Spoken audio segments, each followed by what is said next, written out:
It's been 20 years since I took the last pictures from here. I spent 3-4 years photographing this incredible view of the bay over and over again. Take this out. Put the film in. I was stunned. You'd think that the Golden Gate Bridge would just always look the same. It's never the same.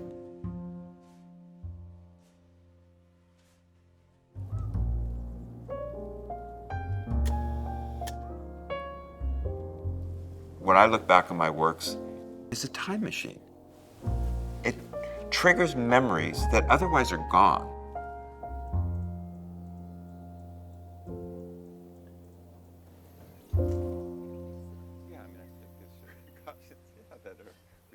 I met Richard at a dinner party at Thanksgiving.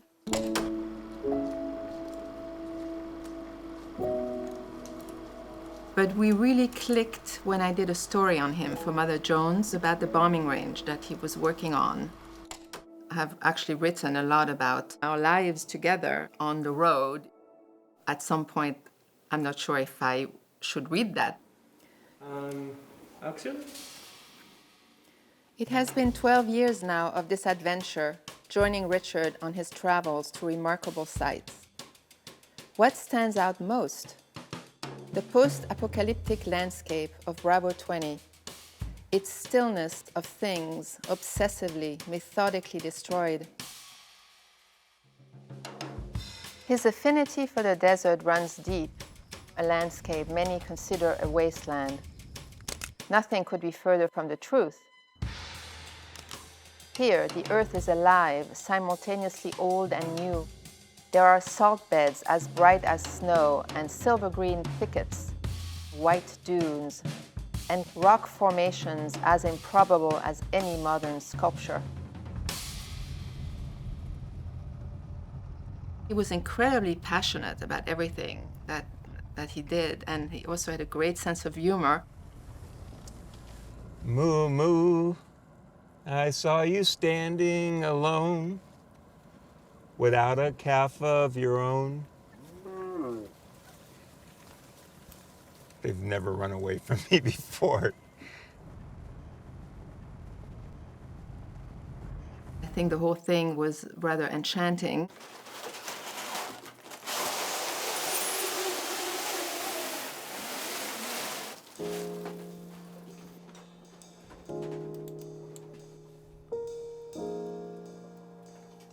Eric, I'm coming down. We can pin up something. In the early days, Miriam traveled with me. Otherwise, nobody's ever gone with me cross country to take pictures. She went to the dead animal pit, bombing ranges, the nuclear test site. It's freezing in here. These are a lot of places where I was very politically involved as well as photographically. In the early days, he asked me something about a photograph, and I said, well, it's beautiful. And he said, beautiful is an empty signifier. I went, oh, okay. I know that the viewer can't think what I'm thinking, and that's fine. They're not supposed to. But I wanted everything I created here to have a conceptual foundation. He can't help it, even when it's something incredibly beautiful. He will always find some sort of significance. You know, like we've always gone to the same place in Hawaii, but he only thought about photographing the water after 9/11. He looked down and he saw these bodies. You see these small figures in this vast, sublime ocean, and you realize how vulnerable we are. Photographs, when they're made, can shift meaning with time, and often do. There's lots of pictures I like right away, but I know that I'm going to change my mind. So I shoot them, I test them, I make small prints, then I make large prints, then I kind of put them away, sometimes for a year or 2 years. Then I can see them really fresh, like for the first time.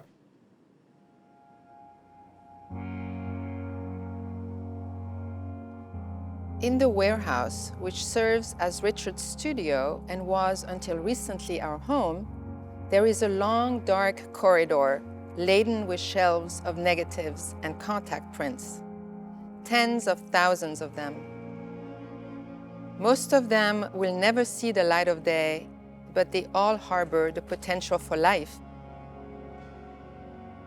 I think of them as dormant witnesses, each one a record of a single moment and place.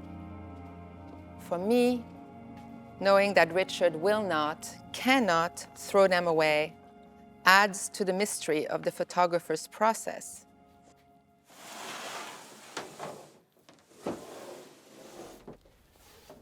And these shelves are about 30,000 8x10 negatives that have never been printed before. On this side here are boxes of contacts. There are so many gems in there. I found these beautiful images I'd never printed before. This is my beautiful wife, Miriam, in the desert. When I made these, I couldn't really print them because they might have had a scratch or the color might have been off.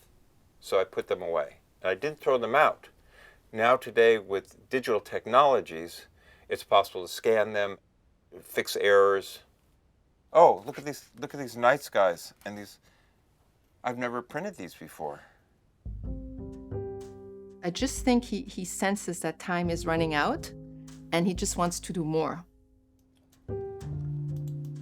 He's become more experimental. He's open to pushing more boundaries, just letting go of some of the strictures that he had lived by in the past. It's just like, no, why not? You know, why not do that? Just break the rules. Got it. Let's slide this one down that way. Part of my routine for many, many years is for me to drive for 2 or 3 weeks looking for photographs. In the meantime, though, I have done the experimental bodies of work over the years that kind of shake me up, make me think about things differently. I would say that this photograph comes out of that experimentation mode. The original image is like twigs and branches on vegetation, but the technique that I use in Photoshop to just kind of separate the color values, it unnormalizes it and allows for different kinds of interpretation. In some respects, this neuron scrub could look like a Jackson Pollock painting, but it doesn't. You still have some realism there. You still have some semblance of natural forms that you recognize. It's been interesting. Recently, I was commissioned to do all the art for the Pritzker Psychiatric Clinic in San Francisco that's just being built. And I couldn't travel for that. COVID happened at that moment, and so what to do? He couldn't go out there and photograph anew. He had to mine what he already had. I got all kinds of ideas of taking old images and rethinking them in ways I'd never thought about before. How can I bring life into them? And before you know it, he was looking at all sorts of things, you know, that he probably would not ever have considered before. Every day he'd be sitting there and he'd say, oh, you can't imagine what I found. Come and look at that. Come and look at that. I would make thousands of experiments with Photoshop. I would just play with them, experiment, fool around, variations on variations. And the whole project took off from there.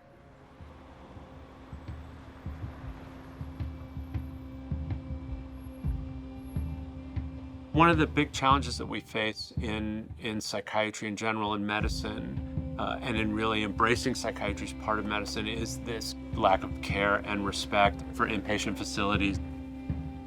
There's just a very direct opportunity to use art to say that we care. Beauty is important.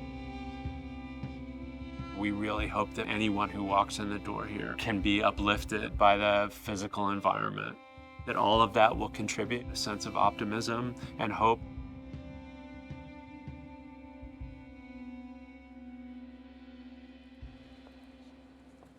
I'm in awe of the fact that the Pritzker Clinic picked me.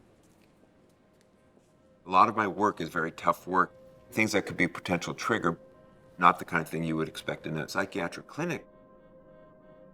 I've dealt with very, very challenging issues. Cancer Alley, Petrochemical America, the border wall. But I always wanted to balance that with really beautiful things. Like the sea, sky pictures.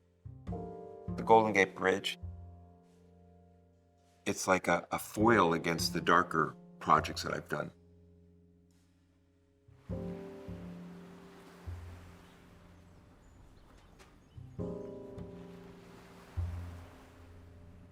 "50 years looking back, I realized I needed beauty in my life.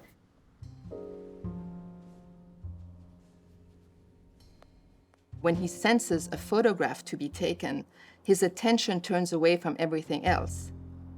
Time out, he asks politely. His face takes on a weird, strained air. It's the sort of face you make when you're completely alone, unself-conscious. If he feels that you're watching, he smiles and occasionally apologizes. He is unsparing in his determination. Hours go by. He waits. We all wait. He waits for the light to do things he has learned to expect from experience. Look over there, he'll call out, pointing to a section of cloudy sky. In about 5 minutes, the light is going to be incredible. Often, there are surprises.